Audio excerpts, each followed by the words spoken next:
Hello student, welcome to my channel sermon lecturer. आज का ये वीडियो क्लास 10 2023 बोर्ड एग्जाम में जितने भी स्टूडेंट पेपर देने वाले हैं, आज का ये वीडियो लास्ट तक जरूर देखना। 16 फरवरी को आप लोगों का हिंदी का पेपर है और अगर आपने इस वीडियो को लास्ट तक देख लिया तो आपका पूरा हिंदी खत्म हो जाएगा। यह है एक मैराथन वीडियो, क्योंकि इस वीडियो में मैं आप लोगों को हिंदी का हर एक टॉपिक पढ़ाने वाला हूं। ठीक है, इस वीडियो को देखने के बाद आपका 70 नंबर बिल्कुल पक्का हो जाएगा। 70 में 70 लाने से आपको कोई नहीं रोक सकता, क्योंकि इस वीडियो को बनाने के लिए बहुत ज्यादा मेहनत किया गया है और वो क्वेश्चन सेलेक्ट किए गए हैं जो सबसे ज्यादा इंपॉर्टेंट है। अंतिम मौका है, इसके बाद आप लोगों को हिंदी नहीं पढ़ाया जाएगा। ठीक है, इस वीडियो में सारी हिंदी आप लोगों को खत्म कर दी जाएगी। तो वीडियो को लाइक कर देना, शेयर कर देना, अगर चैनल पर ना तो सब्सक्राइब भी कर लेना। सबसे पहले हम लोग जितने भी महत्वपूर्ण बहुविकल्पीय प्रश्न हैं उनको देखेंगे। ठीक है, पहला बहुविकल्पीय प्रश्न है कि कलम का सिपाही के लेखक हैं। जो कलम का सिपाही है उसके लेखक कौन है? ऑप्शन नंबर का है अमृत राय, खा है गुलाब राय, गा है प्रेमचंद्र एंड घा है वैद्यनाथ मिश्र। तो बच्चों, कलम का सिपाही के लेखक कौन है? कलम का सिपाही, तो कलम के सिपाही के जो लेखक हैं वो है अमृत राय। कौन है? अमृत राय। तो कलम का सिपाही के लेखक कौन है? अमृत राय। याद कर लेना, ये बहुत ज्यादा इंपॉर्टेंट क्वेश्चन है, आपको बोर्ड एग्जाम में जरूर देखने को मिलेगा। मैं कह सकता हूं 100% देखने को मिलेगा, क्योंकि ये हर एक model paper, previous paper, guide सब में आप लोगों के लिए इंपॉर्टेंट बता रहा है। ठीक है, दूसरा है त्यागपत्र किस विधा की रचना है? जो त्यागपत्र है वो किस विधा की रचना है? जीवनी विधा, उपन्यास विधा, नाटक विधा, निबंध विधा।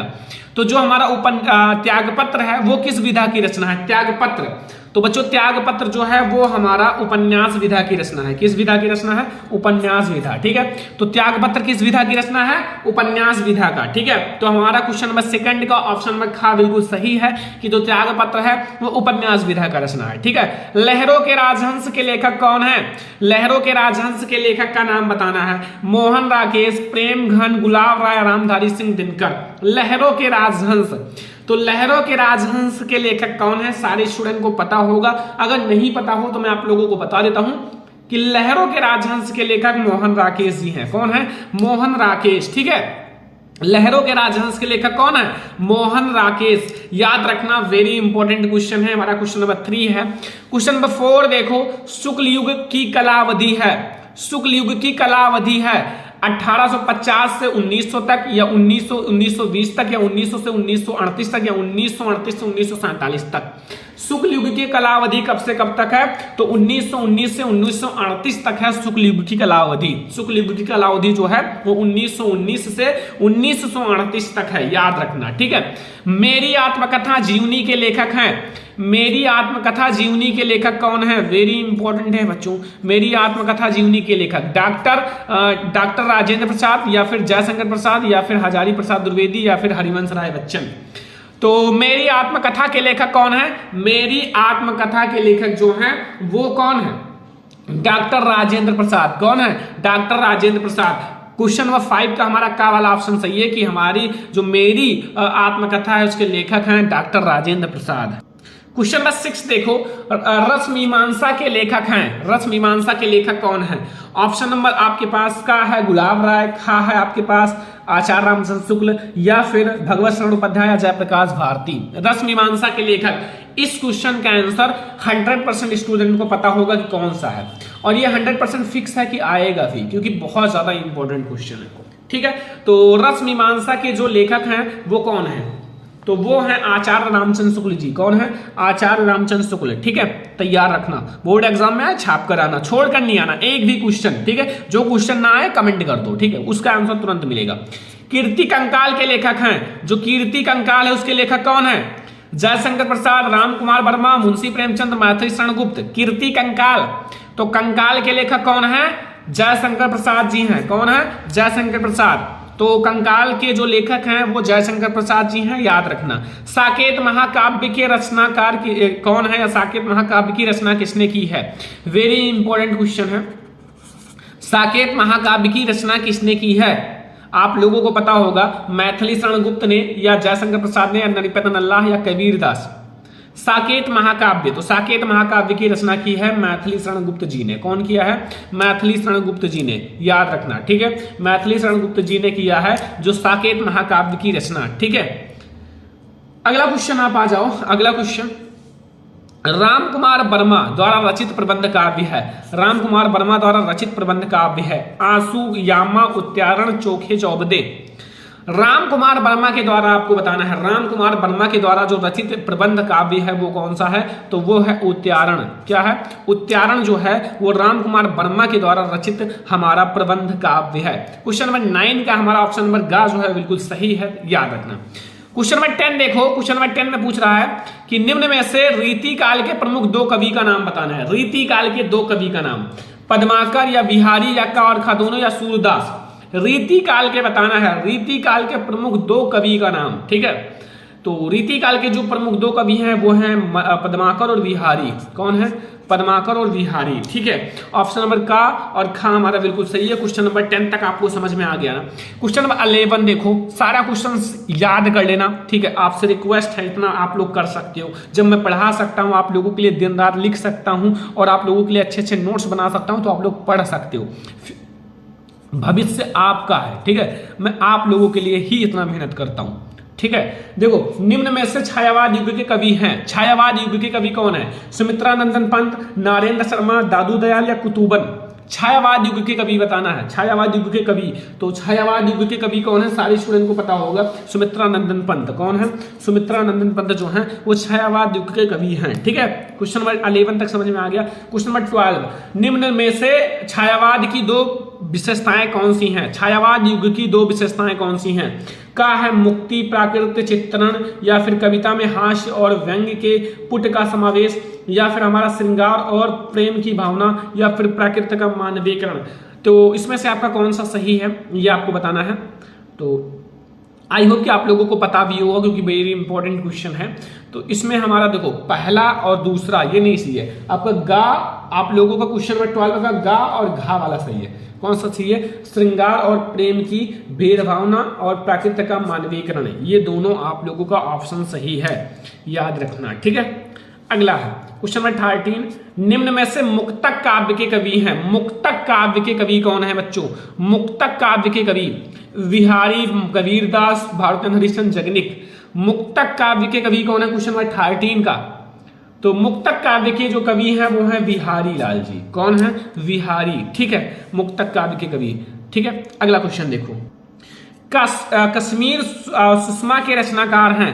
कश्मीर सुषमा के रचनाकार कौन है? महादेवी वर्मा, श्रीधर पाठक, महादेवी वर्मा या फिर हमारा निराला। वैसे आप एक क्वेश्चन चेंज कर लेना, यहाँ जयशंकर प्रसाद कर लेना, कोई दिक्कत नहीं। ठीक है, यहाँ आप लोग कर लेना जयशंकर प्रसाद, ऑप्शन चेंज कर लेना क्योंकि एक जैसा ऑप्शन हो गया, जयशंकर प्रसाद। तो आपको ये बताना है कि कश्मीर सुषमा के रचनाकार कौन है, तो वो है श्रीधर पाठक। कौन है? श्रीधर पाठक जी जो हैं वो कश्मीर सुषमा के रचनाकार हैं। ठीक है, समझ में आ गया ना।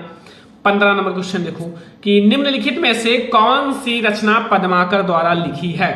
पद्माकर के द्वारा कौन सी रचना लिखी गई है? पद्माकर के द्वारा रसराज, कवि प्रिया, गंगा लहरी, शिवा बामनी। तो बच्चों जो पद्माकर के द्वारा लिखी गई रचना है वो है गंगा लहरी। कौन सी है? गंगा लहरी। क्वेश्चन नंबर 15 का हमारा खा वाला ऑप्शन सही है। क्वेश्चन नंबर 16 देखो, यहाँ हरिमुख मनहु मयंक पंक्ति में कौन सा अलंकार है? हरिमुख मनहु मयंक पंक्ति में कौन सा अलंकार है? ऑप्शन नंबर का है उत्प्रेक्षा अलंकार, रूपक अलंकार, उपमा अलंकार और उपरास अलंकार। हरिमुख मनहु मयंक, इसमें आपको अलंकार बताना है। तो बच्चों इसमें आप लोगों का जो है मनहु जनहु आ गया ना, तो ये सब उत्प्रेक्षा वाचक शब्द हैं, इसलिए हमारा उत्प्रेक्षा अलंकार होगा। कौन सा अलंकार होगा? उत्प्रेक्षा अलंकार। अपव्यय में कौन सा उपसर्ग लगा है? अपव्यय, अपव्यय में कौन सा उपसर्ग लगा हुआ है? अप या आ या अप या फिर हमारा आ। देखो उप है या आ है या अप है या बड़ा आ है, तो अपव्यय में आपका अप लगा हुआ है। क्या लगा हुआ है? अप। ठीक है, अप लगा हुआ है, ध्यान रखना। अगर आपको बोर्ड एग्जाम में 90% 95% लाना है तो ये वीडियो सबसे ज्यादा इंपॉर्टेंट है। ठीक है, पूरा आप लोग ध्यान से समझना। गिरावट शब्द में प्रत्यय है, गिरावट शब्द में प्रत्यय, लास्ट में वट जुड़ा हुआ है तो बच्चा वट ही होगा ना। देखो प्रत्यय पीछे जुड़ता है, उपसर्ग आगे जुड़ता है। अगर इसमें कंफ्यूजन हो तो उप का मतलब होता है आगे। ठीक है, उप का मतलब होता है आगे। ठीक है, उप, उप मतलब ऊ से ऊपर यानी कि आगे। ठीक है, और प्रत्यय जो है वो पीछे जुड़ता है। ये इतना आप लोग कंफ्यूजन क्लियर रखना, वरना इसमें कोई गलती मत कर देना, वरना दिक्कत हो जाएगा। ठीक है, शुभाशुभ में समास है, शुभाशुभ में समास कौन सा है? तत्पुरुष समास, द्विगु समास, द्वंद्व समास, कर्मधारय समास। तो बच्चों आपके सिलेबस में ही दो ही समास है, ये तो है नहीं, ये भी नहीं, ये दोनों। अब है कौन सा? द्विगु या द्वंद्व, क्योंकि दो ही समास आपके सिलेबस में है, तो ये हमारा द्वंद्व समास है। कौन सा है? द्वंद्व समास। ठीक है, अगला देखो, हसानी रूप है हस धातु का। हसानी जो है वो रूप है हस धातु का, तो ये विधिलिंग लकार उत्तम पुरुष एक वचन है, या लंग लकार मध्यम पुरुष द्विवचन है, या लोट लकार प्रथम पुरुष एक वचन है, या विधिलिंग लकार प्रथम पुरुष बहुवचन है। ठीक है, हसानी तो बताओ जल्दी से, ये हमारा होगा विधिलिंग लकार उत्तम पुरुष एक वचन। ठीक है, तो ऑब्जेक्टिव मैंने 20 MCQ ऑब्जेक्टिव लिया है, 20 MCQ जो 100% वाले इंपॉर्टेंट हैं, जो एकदम इंपॉर्टेंट है वही मैंने लिया है। ठीक है, तो ये आप लोगों को बहुविकल्पीय सबसे पहले इसमें समझ में आ गया जो मैंने पढ़ाया। ठीक है, बहुत सारे ऑब्जेक्टिव पढ़ा चुका हूं, इसमें मैंने 20 ही ऑब्जेक्टिव लिया है जो IMP हैं, मतलब very very very very very important है, वो मैंने लिया है कि बच्चे इसको पढ़कर हिंदी में अच्छे मार्क्स लाएं। तो इसमें आप लोगों को ऑब्जेक्टिव समझ में आ गया। अब हम लोग आगे गद्यांश पद्यांश सारी चीजों को पढ़ने वाले हैं, तो ध्यान से समझना एक एक टॉपिक। देखो, अब हम लोग देखेंगे बहुत ही ज्यादा इंपॉर्टेंट गद्यांश जो आपके बोर्ड एग्जाम के लिए वेरी इंपॉर्टेंट है। आपके बोर्ड एग्जाम में ये गद्यांश जरूर देखने को मिलेगा। ठीक है, इसलिए मैं आप लोगों को ये गद्यांश बता रहा हूं, और अभी हमारा आगे भी गद्यांश है जो आप लोगों के बोर्ड एग्जाम के लिए इंपॉर्टेंट है। तो पहले हम लोग पहला इंपॉर्टेंट गद्यांश देखते हैं। लिखा हुआ, विश्वास पात्र मित्र जीवन की एक अवधि है। ठीक है, और हमें अपने मित्रों से यह आशा रखनी चाहिए कि वे उत्तम संकल्पों से हमें दृढ़ करेंगे और दोषों और त्रुटियों से हमें बचाएंगे और हमारे सत्य, पवित्रता और मर्यादा के प्रेम को पुष्ट करेंगे। जब हम कुमार्ग पर पैर रखेंगे तब वे हमें सचेत करेंगे, और जब हम हतोत्साहित होंगे तब वे हमें उत्साहित करेंगे। क्या करेंगे? उत्साहित करेंगे। ठीक है, आगे देखो, सारांश यह है कि वे हमें उत्तमापूर्वक जीवन निर्वाह करने में हर तरह से सहायता देंगे। अगर आपके मित्र अच्छे हैं, सच्चे मित्र हैं, आपको अच्छे मार्ग पर ले जाने वाले हैं, तो वो हर एक समय में आपकी अच्छाइयों को सोचेंगे। ठीक है, निर्वाह करने में हर तरह से सहायता करेंगे। सच्ची मित्रता में उत्तम से उत्तम वैध कौन सी निपुणता, ठीक है, वैध की सी निपुणता और परख होती है। अच्छी से अच्छी माता का साधैर्य और कोमलता होती है। ऐसी ही मित्रता का करने का प्रयत्न करो। एक पुरुष, आपको प्रत्येक पुरुष को करना चाहिए। ऐसी ही मित्रता करो जो आपको अच्छे मार्ग पर ले जाए। ऐसे मित्र बनाओ जो आपको अच्छी अच्छी सलाह दे, अच्छी अच्छी चीजों को बताए। ऐसा नहीं कि आपको बुराइयों को आपको अंदर भर दे, आपकी जो अच्छाइयां हैं उसको खत्म कर दे। ऐसा मित्र मत बनाओ। ठीक है, तो ये आप लोग सबसे पहले इसको ध्यान से पढ़ना। इससे रिलेटेड 3 क्वेश्चन रहेगा। पहला, प्रस्तुत गद्यांश का पाठ का नाम और लेखक का नाम लिखना है 2 नंबर का। जो आप लोगों का प्रस्तुत गद्यांश है उसके पाठ का नाम लिखना है और लेखक का नाम। अगर आप ये दोनों लिख दोगे 2 नंबर मिल जाएगा। रेखांकित अंश की व्याख्या करनी है, 2 नंबर मिल जाएगा रेखांकित अंश की व्याख्या की। ठीक है, और व्यक्ति को अपने मित्रों से कैसी उम्मीद रखनी चाहिए, 3 क्वेश्चन का आंसर दोगे, आपको 2+2+2 यानी कि 6 मार्क्स मिल जाएंगे। तो सबसे पहले लेखक का नाम और पाठ का नाम यानी कि गद्यांश लिखना है। ठीक है, तो गद्यांश के लिए यानी कि संदर्भ लिखना है। संदर्भ कैसे लिखोगे? देखो, ये हमारा मित्रता पाठ से लिया गया है। बहुत ही बार मित्र का जिक्र किया गया है, तो बच्चों मित्रता पाठ से ही लिया गया है, जिसके लेखक आचार्य रामचंद्र शुक्ल जी हैं। तो देखो, संदर्भ हेडिंग डाल देना। और प्रस्तुत गद्यावतरण आचार्य रामचंद्र शुक्ल द्वारा लिखित हमारी पाठ्य पुस्तक हिंदी के गद्य खंड में संकलित मित्रता नामक पाठ से लिया गया है। मित्रता नामक पाठ। अब यहाँ पाठ का नाम और लेखक का नाम आप ब्लैक से लिखना, जो कि आप लोगों को बिल्कुल साफ साफ दिख रहा है। तो जब आप ब्लैक से लिखोगे तो वो हाईलाइट रहेगा, और जितना ज्यादा हाईलाइट रहेगा उतना ज्यादा नंबर मिलने का चांस होता है। बोर्ड एग्जाम में एग्जामिनर जब हाईलाइट वाली चीज को देखता है और बिल्कुल सही रहता है, तो आपको तुरंत नंबर देकर अगले पेज पर चला जाता है। ठीक है, जैसे इसमें पाठ का नाम देखिएगा आचार्य रामचंद्र शुक्ल, इसके लेखक हैं, पाठ का नाम मित्रता, बस सही है। चलो आगे चलते हैं। ठीक है, तो ये चीज बहुत ज्यादा इंपॉर्टेंट होता है। अब आपको करना है रेखांकित अंश की व्याख्या। सेकंड नंबर है रेखांकित अंश की व्याख्या। तो पहले रेखांकित अंश को ध्यान से 2-3 बार पढ़ लो, तब फिर व्याख्या करना कि एक एक पॉइंट समझ में आ जाए। विश्वास पात्र मित्र जो होता है जीवन की एक अवधि है, और हमें अपने मित्रों से यह आशा रखनी चाहिए कि वे उत्तम संकल्पों से हमें दृढ़ करेंगे और दोषों और त्रुटियों से हमें बचाएंगे। हमारे सत्य, पवित्रता और मर्यादा के प्रेम को पुष्ट करेंगे। जब हम कुमार्ग पर पैर रखेंगे तब वे हमें सचेत करेंगे, और जब हम हतोत्साहित होंगे तो वो हमें उत्साहित करेंगे। तो बच्चा, इसको आप लोग कैसे करोगे, चलो हम लोग देखते हैं। देखो, सबसे पहले आप डालना है हेडिंग रेखांकित अंश की व्याख्या। ठीक है, आचार्य रामचंद्र शुक्ल जी का कहना है कि जिस प्रकार अच्छी औषधि आपके शरीर को अनेक प्रकार से रोगों को बचाकर स्वस्थ रखती है, बना देती है, जैसे जो अच्छी औषधि होती है आपके रोगों को खत्म कर देती है, आपके अंदर जो भी रोग हैं अगर अच्छी औषधि है तो वो खत्म कर देती है, ठीक है, बचा देती है, स्वास्थ्य अच्छा कर देती है। उसी प्रकार विश्वसनीय मित्र, जिस पर आप विश्वास कर सकते हो, ऐसा मित्र जिस पर आप क्या कर सकते हो, विश्वास, ऐसा मित्र हो, ठीक है, जिस पर आप अपना कोई भी काम छोड़ दो तो वो करने के लिए तैयार रहे, विश्वास रहे। ठीक है, विश्वसनीय मित्र अनेक बुराइयों से बचाकर हमारे जीवन को उन्नत तथा सुंदर बनाता है। हमारा मित्र ऐसा होना चाहिए जिस तरह हम यह विश्वास हो कि वह हमें सदा उत्तम कार्यों में लगाएगा, हमारे मन में अच्छे विचारों को उत्पन्न करेगा, बुराइयों और गलतियों से हमें बचाता रहेगा और हमें सत्य और मर्यादा के प्रति प्रेम को विकसित करेगा। ठीक है, समझ में आ रहा है ना सारा पॉइंट? ठीक है, मर्यादा के प्रति प्रेम को विस्तृत कर, उसमें किसी की कमी नहीं आने देगा और यदि हम बुरे मार्ग पर चलेंगे, अगर हम बुरे मार्ग पे चलेंगे तो वह हमें उससे हटाकर समार्ग पर चलने का प्रेरणा देगा और जब कभी हमें उद्देश्य से के प्रति निराशा उत्पन्न होगी तो वह आशा का संचार, अच्छे कार्यों के प्रति उत्साह बढ़ाएगा। निष्कर्ष रूप से कहा जा सकता है कि विश्वासी मित्र हमें गरिमा के जीवन यापन करने में प्रत्येक संभव सहायता प्रदान करेगा, जिससे सुविधाजनक सामान्य पूर्वक जी सकें। अच्छे मित्र जो होते हैं वो हमेशा आप लोगों को अच्छाइयों को भरेंगे, आपको अच्छाइयां बताएंगे, बुराइयों से दूर करेंगे, जो बुराइयां होती हैं उनको खत्म करेंगे आपके अंदर से, आपको हमेशा मोटिवेट करेंगे। आप अपने सपनों के पीछे जाओगे ना तो वो आपके सपनों को पूरा करने के लिए आपको हमेशा मोटिवेट रखेंगे, तो वो होते हैं अच्छे मित्र। ठीक है, इतना पॉइंट आपको समझ में आ गया ना? अभी हमारे और भी हैं, और इसमें देखो क्या पूछ रहा है कि यहाँ देखो, यहाँ आगे कि व्यक्ति को अपने मित्र से कैसी उम्मीद रखनी चाहिए, जो व्यक्ति होते हैं को अपने मित्र से कैसी उम्मीद रखनी चाहिए, और इसको भी देखो व्यक्ति को अपने मित्रों से यह उम्मीद रखनी चाहिए कि वे उन्हें उत्तम कार्यों की ओर प्रवृत्त करेंगे और मन में अच्छे विचारों को उत्पन्न करेंगे, बुराइयों और गलतियों से उन्हें बचाएंगे, सत्य, पवित्रता और मर्यादा के प्रति प्रेम को विकसित करेंगे और समार्ग पर चलने के लिए प्रेरणा देंगे तथा निरुत्साहित होने पर उत्साहित करेंगे, मतलब निराश होने पर वो आपको उत्साहित करेंगे। बस ये हो गया हमारा पहला मोस्ट इंपोर्टेंट गद्यांश। अब आपका एक दूसरा मोस्ट इंपोर्टेंट गद्यांश आ गया।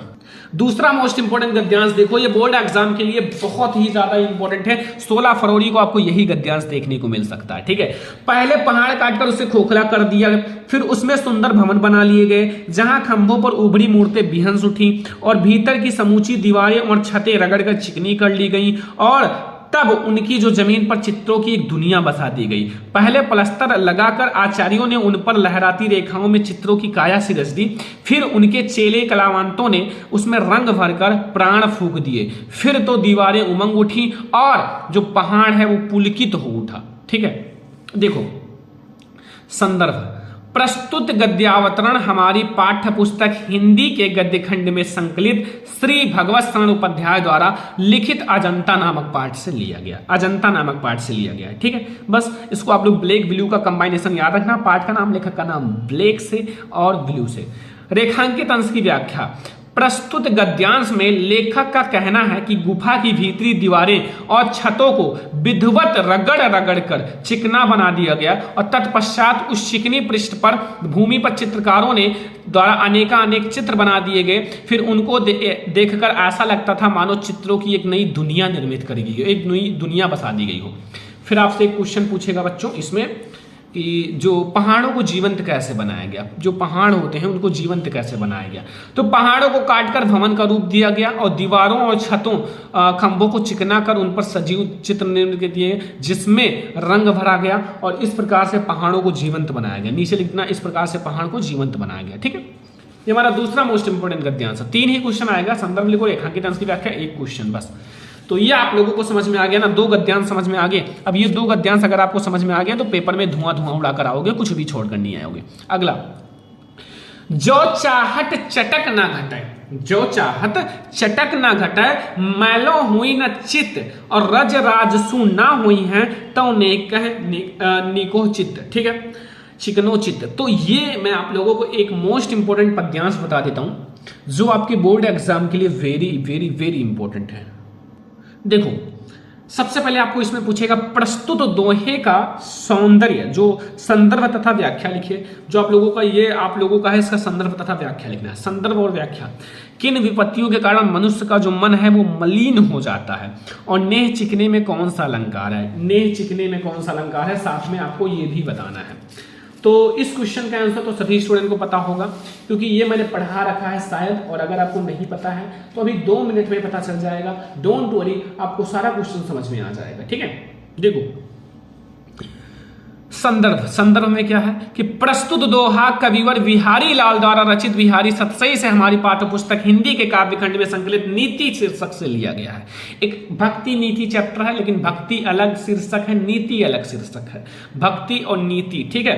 तो इसमें आप लोगों को यह बताना है कि जो प्रस्तुत दोहा है, जो हमारी दोहा है, वो कवि बिहारी लाल द्वारा रचित बिहारी सतसई से हमारी पाठ्य पुस्तक हिंदी के काव्य खंड में संकलित नीति नामक शीर्षक से लिया गया है। जो नीति शीर्षक है उससे लिया गया है। ठीक है। प्रसंग, इस दोहे में कवि ने मित्रता के मध्य धन और वैभव को न आने का परामर्श दिया है।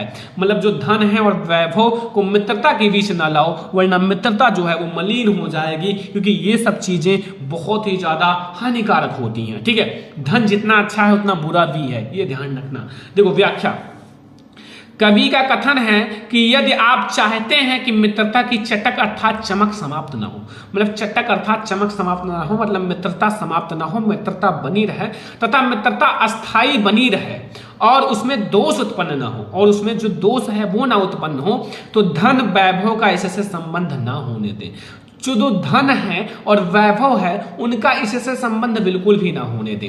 धन अथवा किसी अन्य वस्तु का लोभ मित्रता को मलिन कर देता है। धन जो होता है अथवा किसी और वस्तु का जो लोभ होता है वो मित्रता को मलिन कर देता है, मित्रता में कमी आ जाता है इससे। ठीक है, और मित्र के स्नेह से चिकना और मन धन रूपी धूल के स्पर्श से मैला हो जाता है। अतः स्नेह में धन का स्पर्श ना होने दे, जो स्नेह होता है उसमें धन का स्पर्श ना होने दे। जिस प्रकार तेल से चिकनी वस्तु, जो तेल से चिकनी वस्तु धूल के स्पर्श से मैली हो जाती है, उसकी चमक घट जाती है, उसी प्रकार प्रेम से कोमल चित्त और धन रूपी धूल के स्पर्श से दोष युक्त हो जाता है और मित्रता में कमी आ जाती है। ठीक है, ये हो गया बच्चों हमारा प्रसंग, संदर्भ, व्याख्या। अब एक क्वेश्चन और पूछ रहा है, नेह चिकने में कौन सा अलंकार है और क्यों। देखो बच्चों, नेह चिकने में कौन सा अलंकार है, अब आप लोगों को यह भी हमें बताना पड़ेगा, वरना आप लोग कहोगे सर बताए नहीं। नेह चिकने में आप लोगों का धन रूपी तेल का वर्णन किया गया ना, धन रूपी तेल का। देखो धन रूपी तेल का वर्णन किया गया, इसलिए आपका रूपक अलंकार होगा। एक चीज से दूसरे से तुलना की गई है, इसलिए यहां रूपक अलंकार होगा। ठीक है, कौन सा अलंकार होगा, रूपक अलंकार। तो यहां आपका इसका रूपक अलंकार हो जाएगा, लिख लेना। तो ये हमारा मोस्ट इंपोर्टेंट पद्यांश है जो आपको बोर्ड एग्जाम में जरूर देखने को मिलेगा, और अगर आपने ये पढ़ लिया तो फिर आप लोगों का सब कुछ खत्म हो जाएगा। ठीक है, तो आप लोगों को पद्यांश तो समझ में आ ही गया होगा। अब देखो संस्कृत का हमारा मोस्ट इंपोर्टेंट गद्यांश, संस्कृत का हमारा मोस्ट इंपोर्टेंट गद्यांश है जो आप लोगों को तैयार करके ही जाना है। ध्यान रखना, जितनी चीजें मैं आपको बता रहा हूं ये सारा तैयार कर लेना, क्योंकि हिंदी का टॉपर अगर बनना है तो टॉपर की तरह मेहनत करना होगा। जिस तरह से मैं पढ़ा रहा हूं मेहनत करके, उसी तरह से आप पढ़ो भी। ठीक है, उसी तरह पढ़ो बच्चों। देखो लिखा हुआ है कि वाराणसी सुविख्याता प्राचीन नगरी, जो वाराणसी है वो एक सुविख्यात प्राचीन नगरी है। ठीक है, एयं विमल सलिल तराज्ञा गंगा कूले स्थिता अस्या घटनानां वलयः कृति पंक्ति धवल्या चंद्रकाय बहुराजते अग्रता पर्यटकः सुदेभ्यं देशाभ्यां नित्यः अत्र आयन्ति अस्या घटनां च शुभत विलोकम् इम बहु प्रसन्नता। बच्चों मैंने आपको बताया है कि वाराणसी चैप्टर आपके बोर्ड एग्जाम के लिए मोस्ट इंपोर्टेंट है, और भारतीय संस्कृति ये, ठीक है, भारतीय संस्कृति ये मैंने गद्यांश के लिए मोस्ट इंपोर्टेंट है। संस्कृत गद्यांश का भाई ये दोनों चैप्टर बहुत ज्यादा इंपॉर्टेंट है, और भी होंगे लेकिन ये दोनों हैं वो मोस्ट इंपोर्टेंट है। वाराणसी तो मैंने देखा है भाई हर साल, यार हर साल जिसे कहते हैं आता ही आता है 100%। तो इसलिए वाराणसी चैप्टर बिल्कुल तैयार कर लेना। ठीक है, संदर्भ देखो, प्रस्तुत गद्यांश हमारी पाठ्य पुस्तक हिंदी के संस्कृत खंड के वाराणसी पाठ से उद्गृत है। जो हमारा ये प्रस्तुत संदर्भ है, ये हमारा जो पाठ है, ये हमारा जो पंक्ति है, जो गद्यांश है, वो प्रस्तुत गद्यांश हमारी पाठ्य पुस्तक हिंदी के संस्कृत खंड के वाराणसी पाठ से लिया गया है या पाठ से उद्धृत है। अब वाराणसी पाठ, इसमें कोई कवि और लेखक नहीं होते हैं, ये पॉइंट याद रखना, ठीक है। कोई कवि और लेखक नहीं होते हैं, आपको यहाँ केवल चैप्टर का नाम पता होना चाहिए और आपको संस्कृत खंड लिख देना है, ठीक है, और उसको ब्लैक से लिखना है। देखो ब्लैक से इन दोनों को, ठीक है, हिंदी भी ब्लैक से लिख देना, संस्कृत खंड भी ब्लैक से लिख देना, वाराणसी भी ब्लैक से। इस गद्यांश में वाराणसी की ऐतिहासिकता तथा अवस्थिति के विषय में बताया गया है। आप यही संदर्भ और यही आप प्रसंग वाराणसी के हर एक पंक्ति में लिख सकते हो, हर एक गद्यांश में लिख सकते हो, ठीक है। वाराणसी चैप्टर में जितने भी गद्यांश है, 4 से 5 गद्यांश, उसमें आप यही संदर्भ और यही प्रसंग लिखना, यही प्रसंग, क्योंकि हर एक प्रसंग में, हर एक गद्यांश में वाराणसी की ऐतिहासिकता के बारे में ही बात की गई है, तो फिर क्यों ना लिखें, यही लिख सकते हो ना। अब व्याख्या कैसे करोगे, पहले ध्यान से पढ़ना। वाराणसी सुविख्याता प्राचीना नगरी एवं विमल सलिल तराज्ञा गंगा कूले स्थिता अस्या घटनानाम वलयः कृति पंक्ति धवलयम चंद्रकायम एंड बहुराजते अगरतः पर्यटकः सुदेभ्यम देशाभ्यम नित्यम अत्र आयन्ति अस्या घटनानाम च शोभम विलोकम इम बहु प्रसन्नते। ठीक है, तो अब आप लोग कैसे करोगे, देखो अनुवाद। वाराणसी बहुत ही प्रसिद्ध प्राचीन नगरी है। जो वाराणसी है वो बहुत ही प्रसिद्ध प्राचीन नगरी है, ठीक है, समझ में आ गया। यह स्वच्छ जल की तरंगों से युक्त गंगा के किनारे स्थित है, बहुत ही सुंदर जगह है, इसलिए ऐसा बताया गया है। तो वाराणसी जो है बहुत ही प्रसिद्ध प्राचीन नगरी है और यह जो है स्वच्छ जल की तरंगों से युक्त गंगा के किनारे स्थित है और इसके घाटों की घुमावदार पंक्ति श्वेत चांदनी में बहुत सुंदर लगती है, ठीक है। इसकी जो घाटों की घुमावदार पंक्ति है वो चांदनी में बहुत, श्वेत चांदनी में बहुत सुंदर लगती है और असंख्य यात्री भ्रमण करने के लिए दूर दूर देशों से प्रतिदिन यहाँ आते रहते हैं। इसको देखने के लिए, इसकी सुंदरता देखने के लिए असंख्य, जिनको आप गिन नहीं सकते उतने यात्री यहाँ केवल इसको देखने के लिए आते हैं। ऐसा है, ऐसी जगह है, ठीक है, इतना सुंदर जगह है, ठीक है, आते हैं और इसके घाटों की शोभा देखकर बहुत प्रशंसा करते हैं और इसकी जो घाटों की शोभा देखते हैं बहुत ही ज्यादा इनकी प्रशंसा भी करते हैं बाद में, ठीक है। तो ये हमारा मोस्ट इंपोर्टेंट संस्कृत का गद्यांश है जो कि आप लोगों को समझ में आ ही गया होगा। अब संस्कृत का गद्यांश अगर समझ में आ गया हो तो पद्यांश भी बताना जरूरी है संस्कृत का, तो चलो मैं आप लोगों को पद्यांश भी बता देता हूं। संस्कृत का वेरी इंपॉर्टेंट पद्यांश भी आ गया बच्चों, वेरी इंपॉर्टेंट है, जो कि युधिष्ठिर जो है प्रश्न पूछता है, ठीक है, युधिष्ठिर से, तो वो बहुत ज्यादा इंपॉर्टेंट है। देखो लिखा हुआ है किस्वत गुरुत्रम भूमे किस्वत्रम चा खाद किस्वत्रम और शीघ्रतम वतायम किस्वत बहुतरम तलात। तो फिर उत्तर देते हैं माता जो है गुरुत्रा भूमे, खात जो है वो पितोत्रम अस्थम, मन जो है वो शीघ्रात्रम वता, चिंता जो है बहुतरित रात, ठीक है। सबसे पहले संदर्भ देखो, प्रस्तुत श्लोक हमारी पाठ्य पुस्तक हिंदी के संस्कृत खंड के जीवन सूत्राणी पाठ से लिया गया है। जीवन सूत्राणी पाठ से, देख लो पाठ का नाम याद रखना, जीवन सूत्राणी, ठीक है। इसको आप लोग हाईलाइट कर देना जैसे मैंने ब्लैक से लिखा है, ठीक है।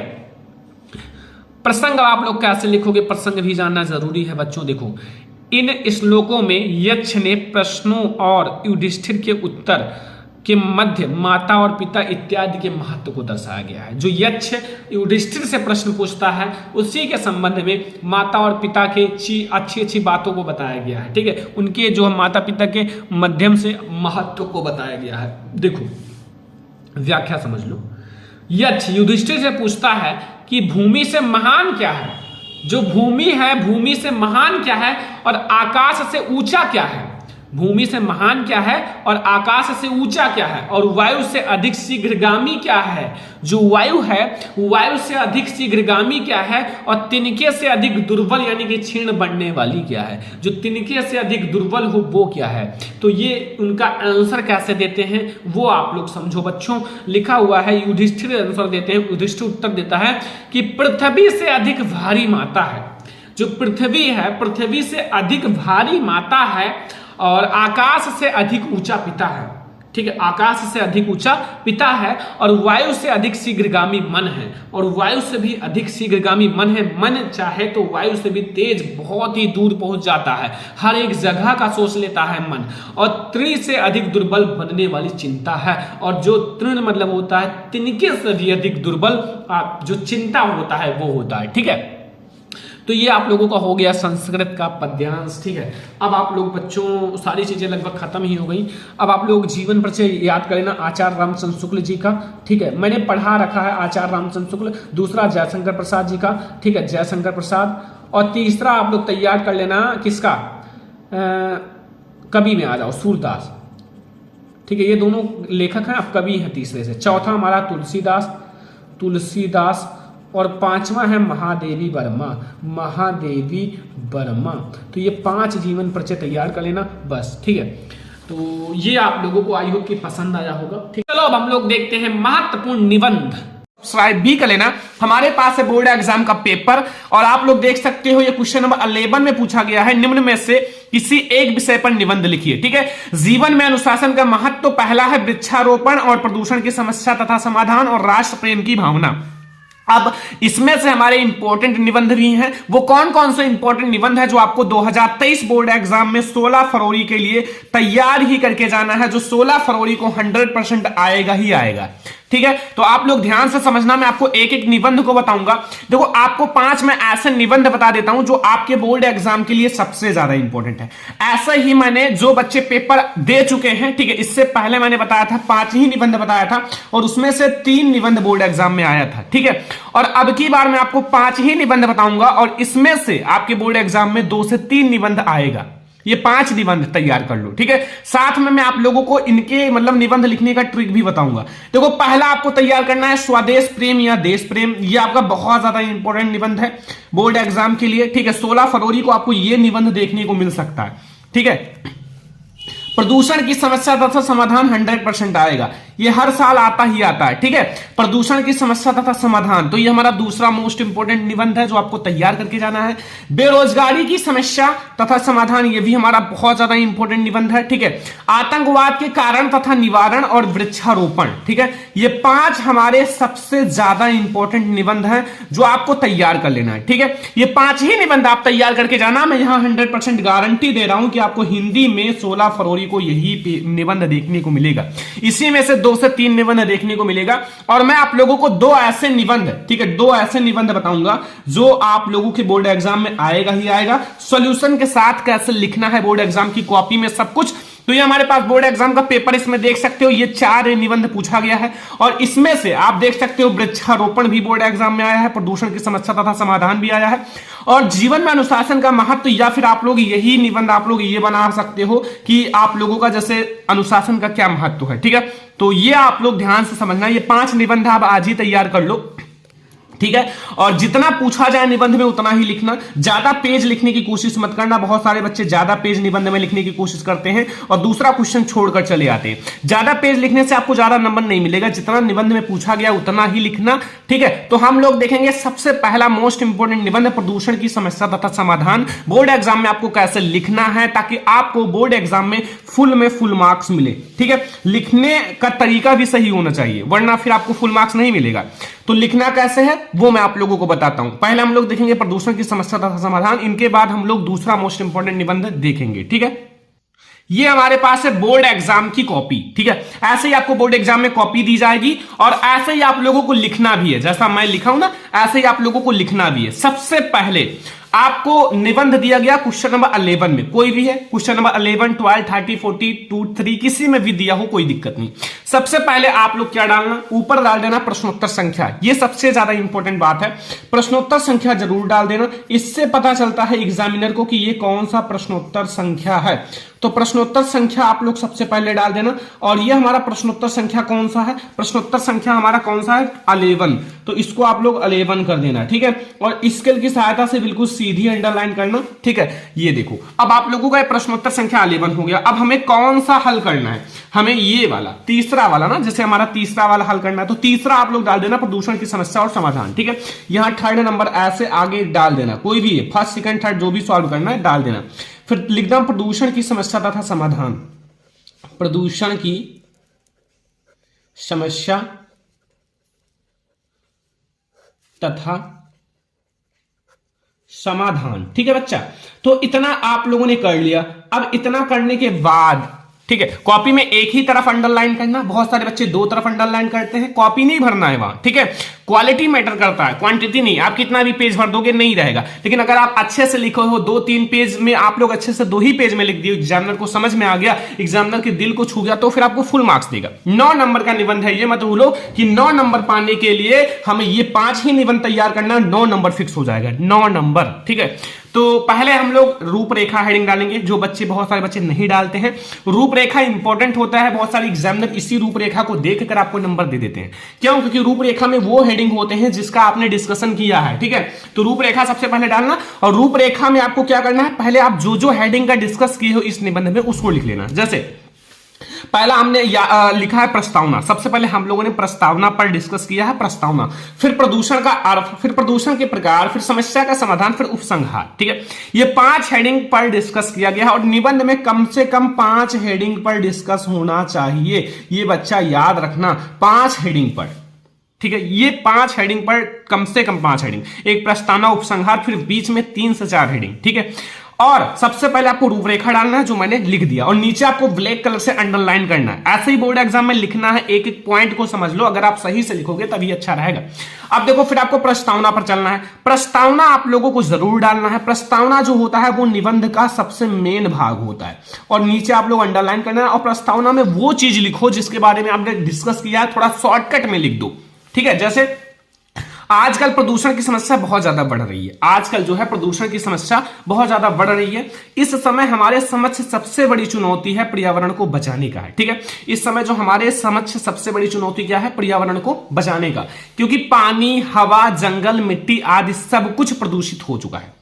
चाहे आप पानी लो, चाहे आप जंगल लो, चाहे मिट्टी लो, आपके चारों तरफ जितने भी चीजें हैं वातावरण में, ठीक है, एनवायरमेंट में, वो सारे क्या हो चुके हैं, दूषित हो चुके हैं, प्रदूषित हो चुके हैं, ठीक है। यदि हमने इस असंतुलन को दूर नहीं किया, यदि हमने इस असंतुलन को दूर नहीं किया तो क्या होगा, नहीं किया तो हमारा मानव जीवन बाध्य हो जाएगा।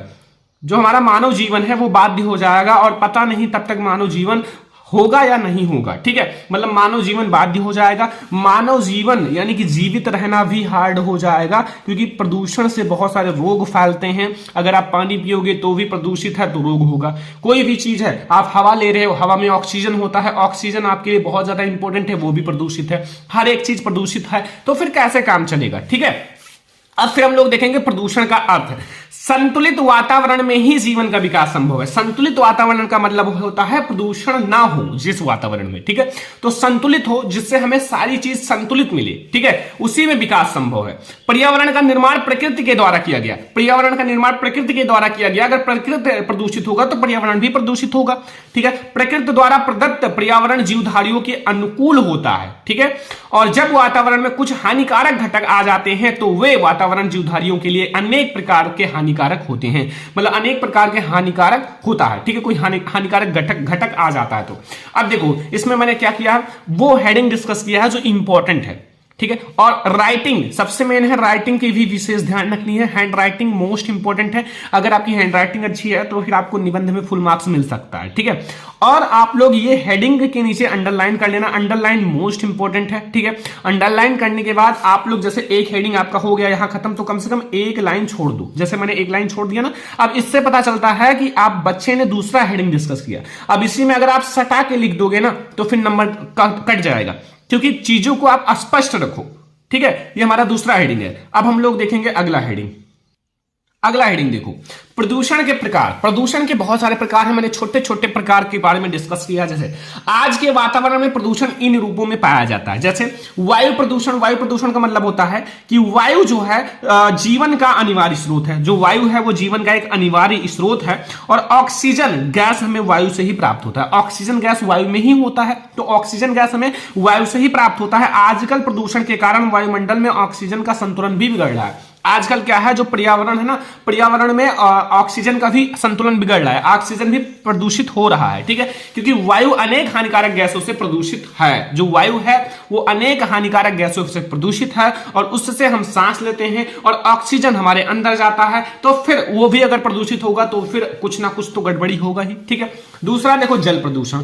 जल प्रदूषण कैसे है, जल ही जीवन है, ठीक है। Water is life. तो देखो जल ही जीवन है। आजकल इतना तेजी से प्रदूषण बढ़ रहा है, आजकल जो प्रदूषण है इतना तेजी से बढ़ रहा है कि जल भी प्रदूषित हो रहा है, जो हमारा जल है वो भी प्रदूषित हो रहा है। ठीक है, इससे भयानक बीमारी भी हो सकती है। देखो जल सभी के लिए इंपॉर्टेंट है, जीव जंतु मनुष्य सभी के लिए, पेड़ पौधे सभी के लिए इंपॉर्टेंट है। तो फिर अगर जल भी प्रदूषित होगा तो फिर बहुत ज्यादा प्रॉब्लम हो सकती है। जितना हेडिंग डिस्कस किया है कम से कम इतना हेडिंग आपको डिस्कस करना है अच्छे से। ठीक है, लिखो तो ऐसा लिखो कि एग्जामिनर को भी पता चले एक टॉपर की कॉपी है। ठीक है, ये ध्यान रखना।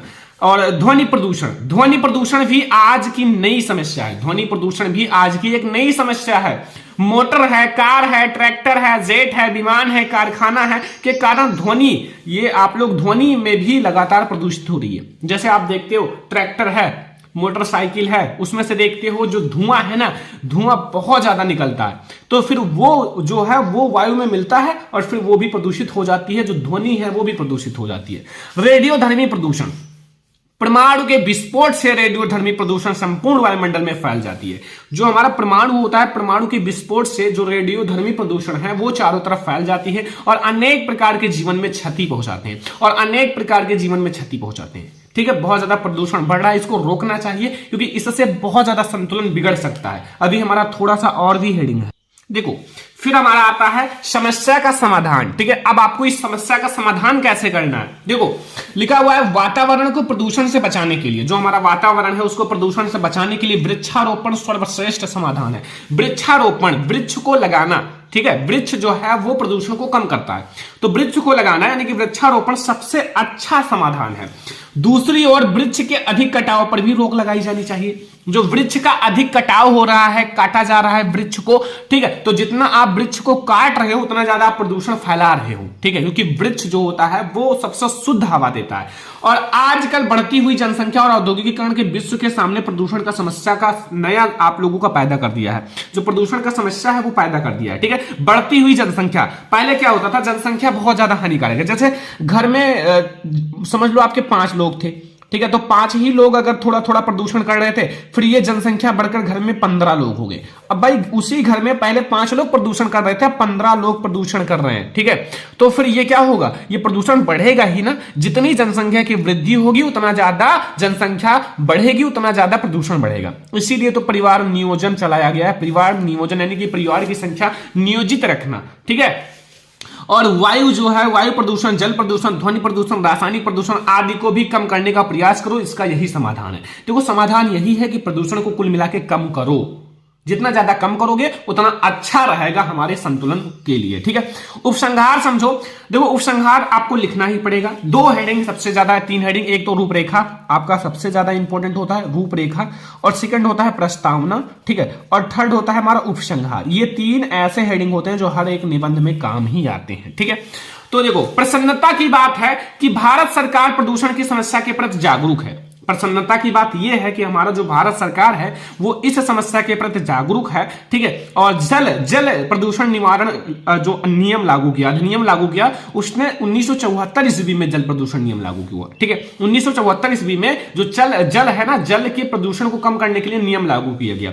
वृक्ष को काटने पर कठोर नियम बनाए गए।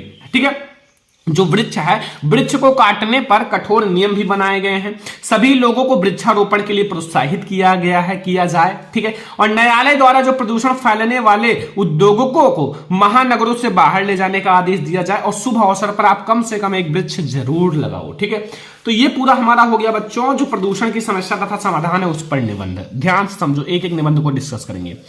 ठीक है, तो ये हमारा हो गया बिल्कुल कंप्लीट बेल। ठीक है, अब आप लोग जितना मैंने बताया उसको लिख लेना। लिखने के बाद आप लोग 1-2 बार प्रैक्टिस कर लेना, फिर आपका खत्म हो जाएगा। अब दूसरा हम लोग एक सबसे ज्यादा इंपॉर्टेंट निबंध देखेंगे जो आजकल बहुत ज्यादा वायरल है, आतंकवाद के कारण तथा निवारण। ठीक है, ये निबंध इतना वायरल है क्योंकि आतंकवाद बहुत ज्यादा बढ़ रहा है। ठीक है, तो ये हम लोग आतंकवाद के कारण तथा निवारण वाला निबंध जरूर देखेंगे क्योंकि ये भी बोर्ड एग्जाम में बहुत बार आया हुआ है। ठीक है, तो इस निबंध को आप लोग देखो, फिर आप लोग खुद से भी 1-2 निबंध तैयार कर लेना। अब जो बचेगा वो आप लोग कमेंट कर देना। ठीक है, ये हमारा निबंध आ गया। प्रश्नोत्तर संख्या मान लो आपका 9 है, ठीक है। 9 में अब आप लोगों का जो न्यू पैटर्न के अकॉर्डिंग क्वेश्चन नंबर 9 में पूछा जाएगा। ये तो मैंने आपको पुराने पेपर के अकॉर्डिंग बताया था क्वेश्चन नंबर 11, ठीक है। देखो सबसे पहले आपको रूपरेखा, मैंने क्या बताया, रूपरेखा इंपॉर्टेंट है, रूपरेखा डालना ही डालना है, ठीक है। तो रूपरेखा में पहले हमने प्रस्तावना का डिस्कशन किया है, फिर आतंकवाद का अर्थ, फिर आतंकवाद एक विश्वव्यापी समस्या है। सभी विश्वव्यापी समस्या का मतलब है सभी के समक्ष है, विश्व में जितने भी देश हैं सभी के समक्ष है। भारत में आतंकवाद और आतंकवाद का समाधान और उपसंहार, ठीक है। तो सबसे पहले हम लोग क्या करेंगे, प्रस्तावना पर हेडिंग, ठीक है, प्रस्तावना पर डिस्कशन करेंगे। मनुष्य भय से निष्क्रिय और पलायनवादी बन जाता है। मनुष्य जो है वो भय से निष्क्रिय और पलायनवादी बन जाता है, और इसलिए लोगों में भय उत्पन्न करके कुछ असामाजिक तत्व, ठीक है, अपने नीच स्वार्थों की पूर्ति करने का प्रयास करने लगते हैं। जैसे अपने स्वार्थों की पूर्ति करने का प्रयास करते हैं, इसीलिए आतंकवाद बढ़ता है। इस कार्य के लिए वे हिंसात्मक पूर्ण साधनों का प्रयोग करते हैं। ऐसी परिस्थितियां ही आतंकवाद का आधार है, और आतंक फैलाने वाले आतंकवादी कहलाते हैं। जो आतंक को फैलाते हैं वो आतंकवादी कहलाते हैं, ठीक है। और अपनी स्वार्थ से, ठीक है, अपनी स्वार्थ की पूर्ति करने के लिए ही आतंकवाद बढ़ता है, ठीक है। राजनीति के कारण बहुत ज्यादा आतंकवाद बढ़ता है। तो अब हम लोग देखेंगे आतंकवाद का अर्थ।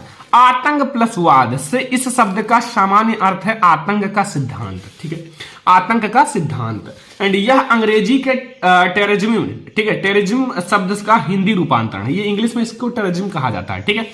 आतंक का अर्थ है पीड़ा, डर, आशंका। देखो आतंक का यही अर्थ है कि जैसे डर रहता है कहीं यहाँ ना कुछ गड़बड़ हो जाए, ये ना हो जाए। पीड़ा, अगर आतंकवाद बढ़ेगा तो पीड़ा भी उत्पन्न होगा, आशंका भी रहता है, ठीक है। तो ये सब है आतंकवाद के अर्थ, जो आतंकवाद का अर्थ होता है, ठीक है। तो अब हम लोग देखेंगे अगला पॉइंट, जो आतंकवाद का अगला पॉइंट है। देखो आतंकवाद क्या है, एक विश्वव्यापी समस्या है, एक विश्वव्यापी समस्या है, ठीक है। जैसे आजकल या फिर आज लगभग समस्त विश्व में आतंकवादी निष्क्रिय हैं, मतलब आतंकवादी निष्क्रिय हैं। सभी विश्व के सभी देशों में आतंकवाद फैल रहा है, आतंकवादी उपस्थित हैं।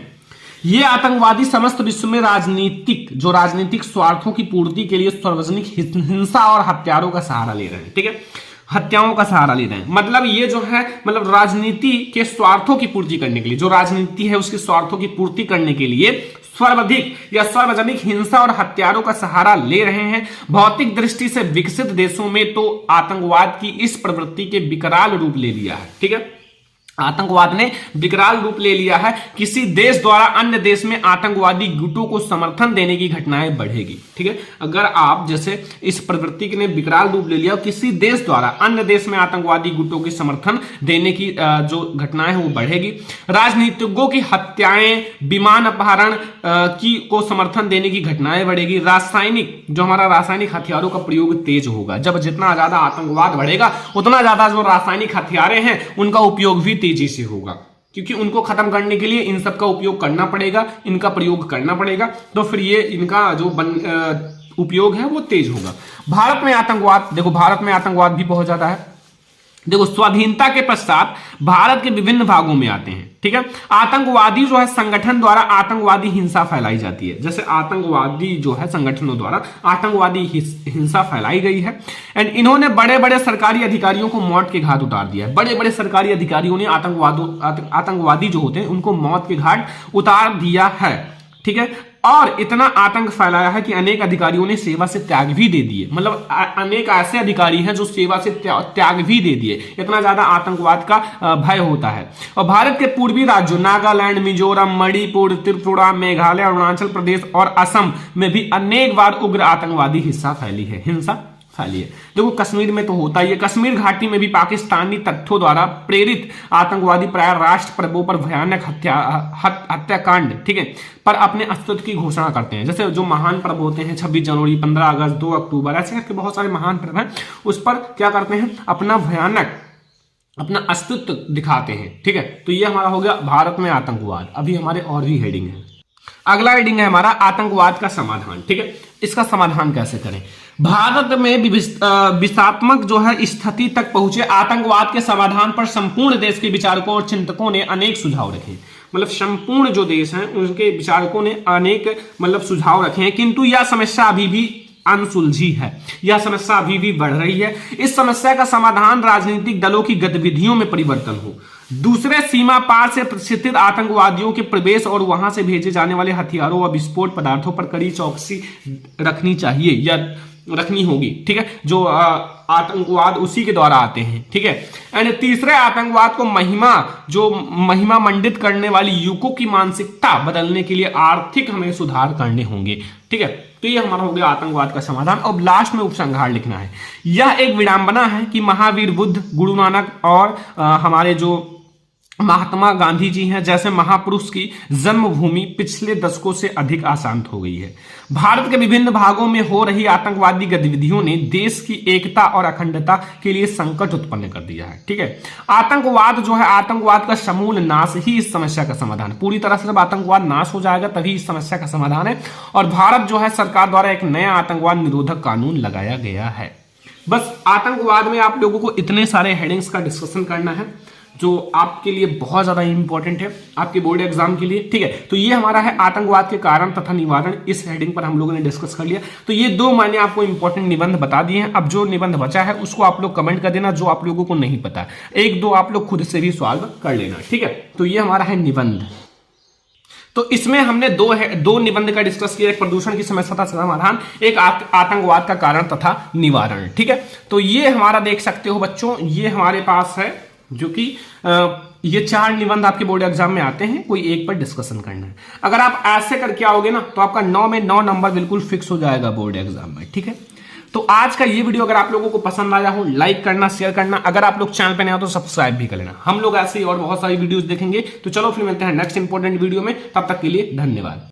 स्टूडेंट, इस वीडियो को देखने के बाद आपका हिंदी में सारी चीजें क्लियर हो गई होंगी। जो टॉपिक बच गया है उसको नीचे कमेंट कर दो, उस टॉपिक को जरूर पढ़ाया जाएगा। ठीक है, तो आज की इस वीडियो को सारे स्टूडेंट लाइक करना। ये हमारा मैराथन वीडियो है, ये बहुत ज्यादा इंपॉर्टेंट वीडियो था। ठीक है, अंतिम मौका है, 16 फरवरी को आप जाओ और पेपर में धुआं उड़ा कर आओ। एक भी क्वेश्चन छोड़कर नहीं आना है, 70 में 70 लाना है। ठीक है, करके आना है और आप लोग 95 तो आप लोगों को मिल ही जाएगा।